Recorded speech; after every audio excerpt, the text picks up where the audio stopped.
لكن لو شباب بس بيقعدوهم في مكان لوحدهم بعيدا عن العائلات.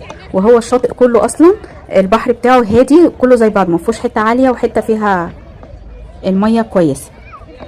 عاملين وانتوا داخلين كده ممشى في النص. الممشى دي عشان المشي على الرمله بيكون تقيل شويه او فيه صعوبه، او لو معاكم حد كبير شويه في السن بيكون فيه صعوبه، او لو معاكم اطفال او شايلينهم بيكون فيه صعوبه.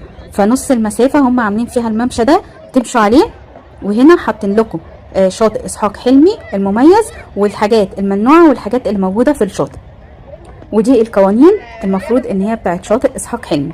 من اول ما بتيجوا تدخلوا كده بتلاقوا هنا المكان ده مكان للعب الاطفال، وفي مكان تاني هصوره لكم واحنا بنتمشى دلوقتي مليان لعب كتير.